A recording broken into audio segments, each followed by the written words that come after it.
नमस्ते दोस्तों। मैं हिम्मत सेठ एक बार फिर आपके सामने उपस्थित हूँ एक नई बातचीत को लेकर।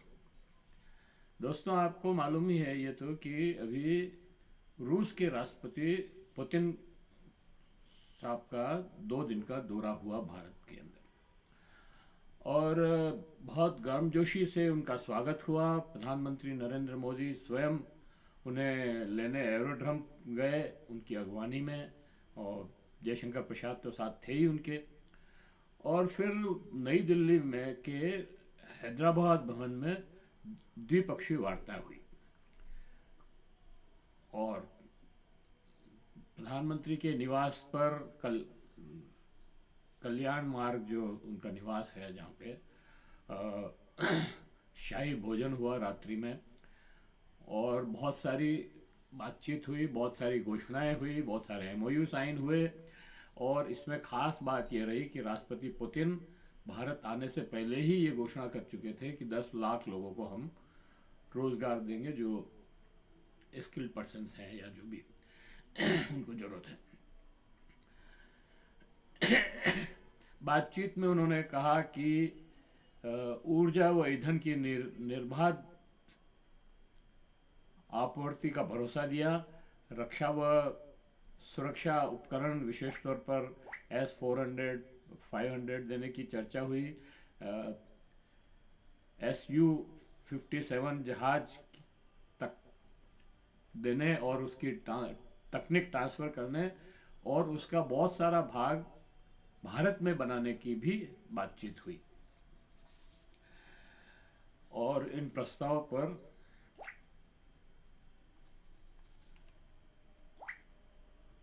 पर्यटन वीज़ा देने के नियमों में नरमी आई।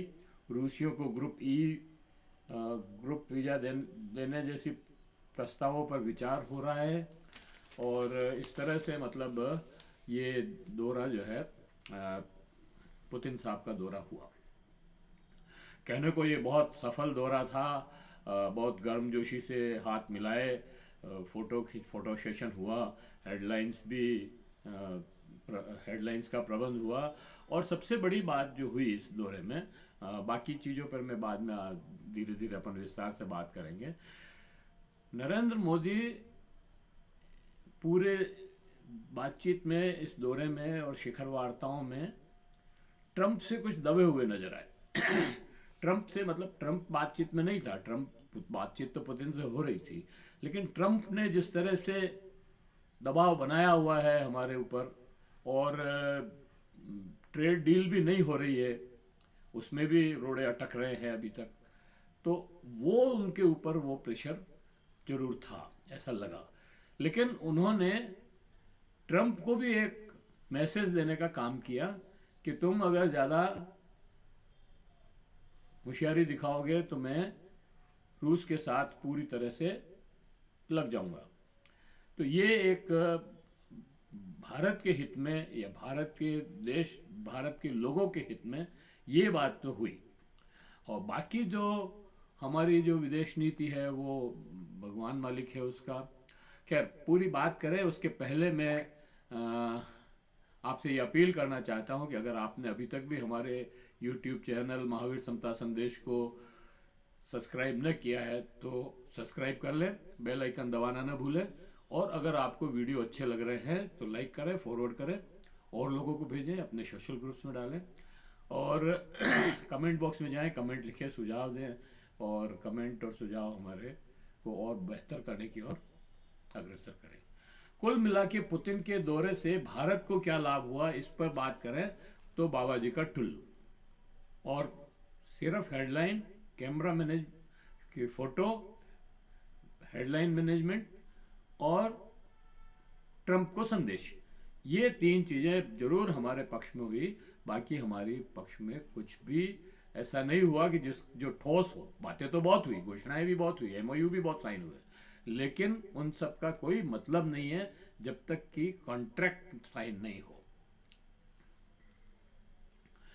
और ये भी लगा कि भारत की कोई विदेश नीति नहीं है, और सिर्फ रिएक्ट करती है भारत।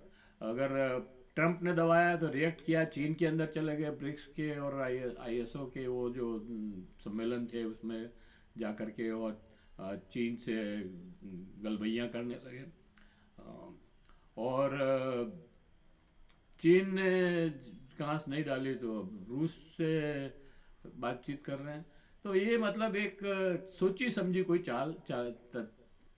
वो विदेश नीति नहीं है, सिर्फ गंगा गए गंगादास, जमुना गए जमुनादास वाला खेल चल रहा है।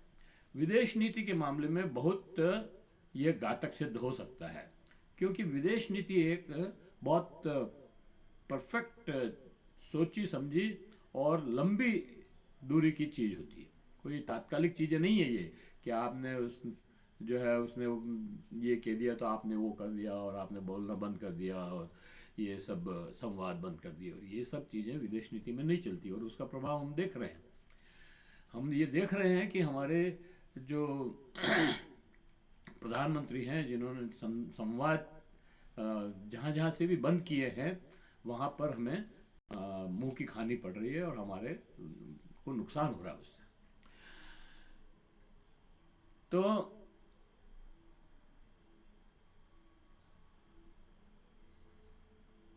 एक बात साफ है, लेकिन एक बात की बहुत आलोचना हो रही है कि नरेंद्र मोदी ने और भारत सरकार ने भारत की संसद के, लोकसभा के विपक्ष के नेता राहुल गांधी को प्रॉपर रिस्पांस नहीं दिया। उनको उस शाही भोज में उनके घर पे जो हुआ उसमें नहीं बुलाया, उनको ट्रंप पुतिन से मिलने की जो है परमिशन या सुविधा नहीं दी। तो ये मतलब प्रोटोकॉल के खिलाफ है और इसकी बहुत ज़्यादा चर्चा हो रही है। सोनिया गांधी और राहुल गांधी को पुतिन से मिलने नहीं दिया, ये सीधा सीधा लोकतंत्र पर प्रहार है। यह एक तंत्र की तरफ बढ़ते भारत के लक्षण हैं जो इस देश के लिए खतरनाक सिद्ध हो सकते हैं।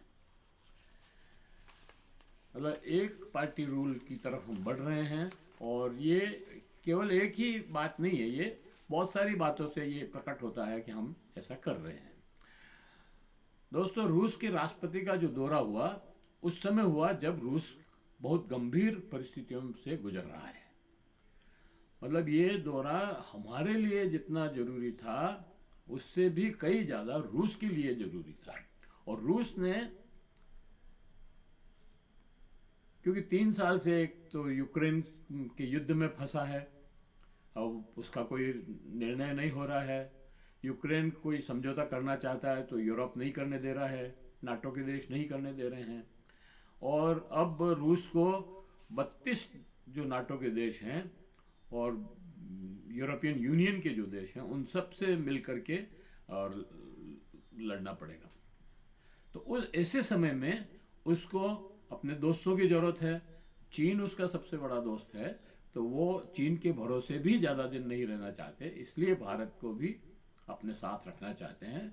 और इसीलिए उन्होंने 10 लाख लोगों का एक ऑफ़र अपनी यात्रा की शुरुआत में ही जो है कर दिया। उसके बाद उन्होंने ये बातचीत में ये घोषणा की कि भाई हम निर्बाध गति से आपको तेल और गैस देते रहेंगे। लेकिन यहाँ प्रश्न है, और प्रश्न ये है क्योंकि रूस के ऊपर बहुत सारे आर्थिक प्रतिबंध लगे हुए हैं और हमारे ऊपर ट्रंप ने 50% टैरिफ लगा रखी है, और वो टैरिफ जो है विश्व में सबसे ज़्यादा है हमारे ऊपर।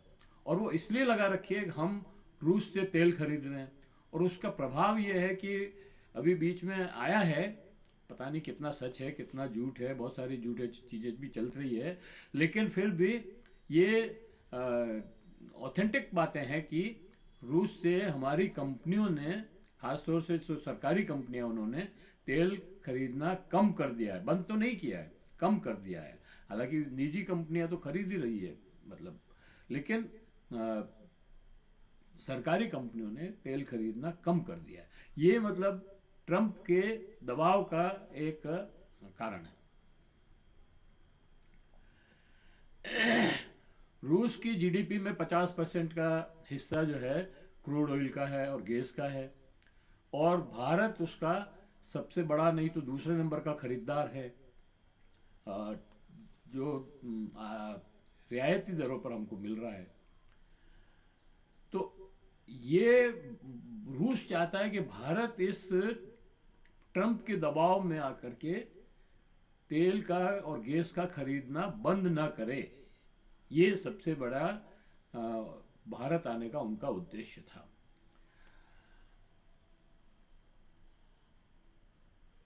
भारत रूस के राष्ट्रपति भारत के इस खरीद को जारी रखने के प्रबंध के लिए भारत आए थे। इसके लिए उन्होंने SU-57 का जो युद्धक विमान है 5वीं पीढ़ी का, उसका भी ऑफर किया। 10 लाख की नौकरियां देने की घोषणा भी की, ताकि नरेंद्र मोदी मजबूर होकर के, मतलब क्योंकि हमको चाहिए ये चीज़ें, दोनों ही चीज़ें, तो उसके लिए जो है उन्होंने पूरी कोशिश की। लेकिन सब जानते हैं इस बात को कि रूस से तेल खरीदने के चलते ही भारत पर ट्रंप ने 50% टैरिफ लगाई है, जो सब देशों से ज़्यादा है। मतलब बाकी लोगों पे तो कभी 15 है, कहीं 20 है, कहीं 25 है, अधिकतम 35 है, लेकिन हमारे पे 50 है, क्योंकि वो चाहते हैं कि हम रूस से तेल नहीं खरीदें।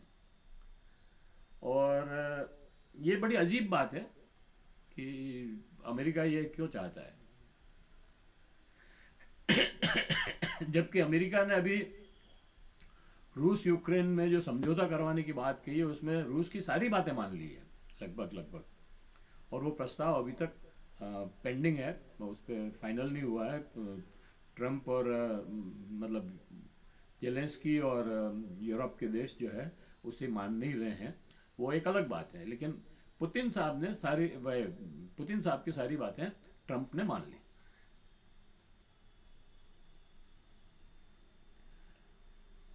और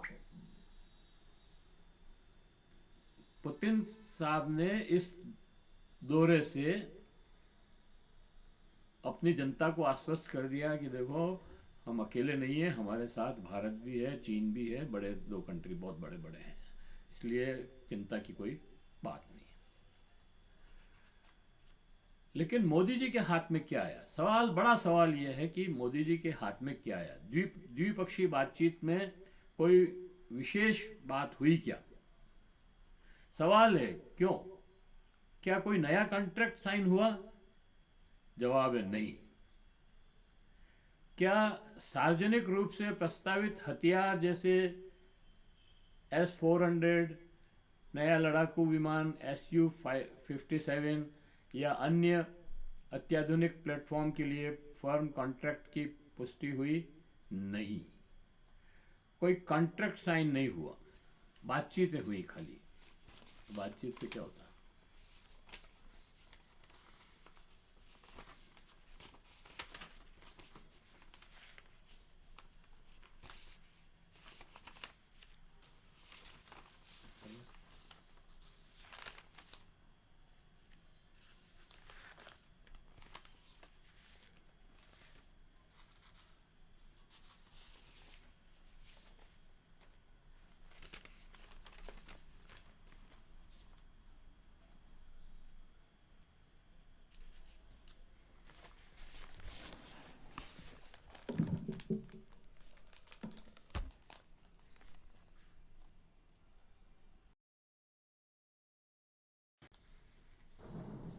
तो मैं ये कह रहा था कि भाई कोई कॉन्ट्रैक्ट तो साइन नहीं हुआ इन सब चीज़ों पे, फिर हम कैसे माने कि ये मतलब पुख्ता चीज़ें हैं?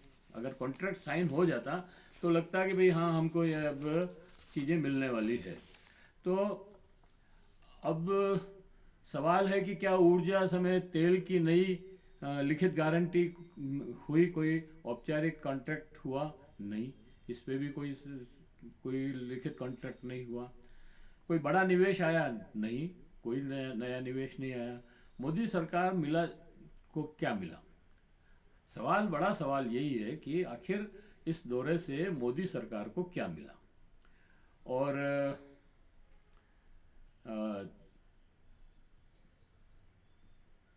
फोटो सेशन हुए,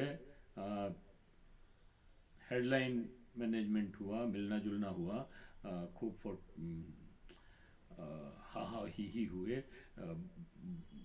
बड़ा भोज भी दिया गया, और कहते हैं वो सारा वेजिटेरियन भोज दिया गया उनको।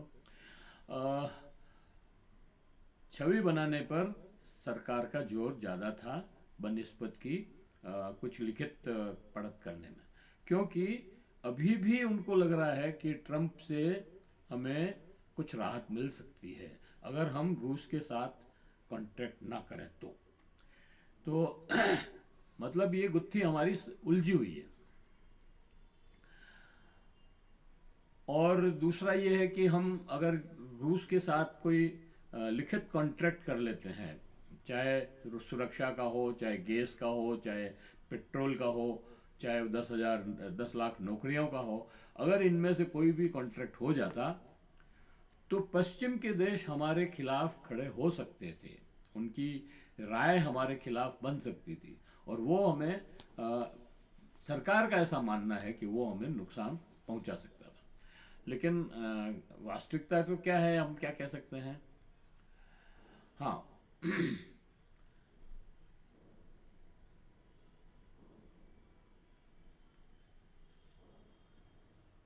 ऐसे देखा जाए तो भारत को रूस से बहुत कम मिला। 10 लाख लोगों का रोजगार का वादा भी कोई सकारात्मक बात नहीं हुई, क्योंकि पुतिन की बात को रूस का श्रम मंत्रालय खारिज कर रहा है। कहता है ऐसी कोई योजना नहीं है, केवल 70,000 भारतीयों को रखने का कोटा तय हुआ है।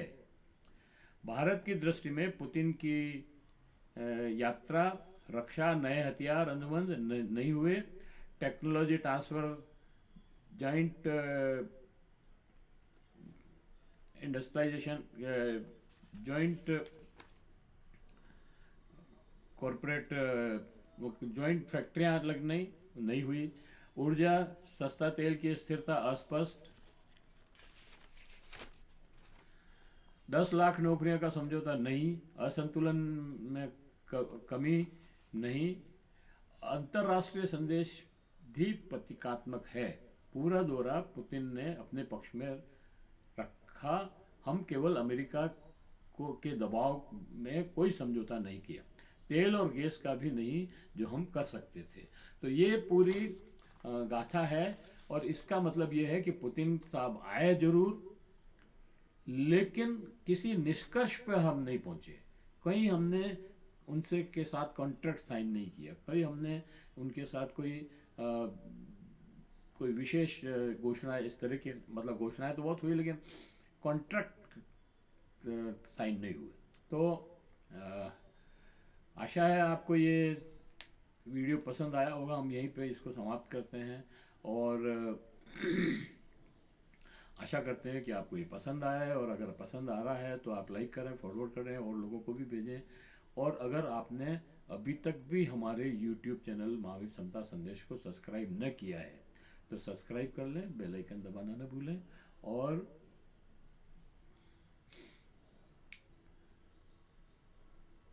कमेंट बॉक्स में जाएं, कमेंट लिखें, सुझाव दें। आपके कमेंट और सुझाव हमें और बेहतर करने की ओर अग्रसर करेंगे। जय हिंद, जय भारत।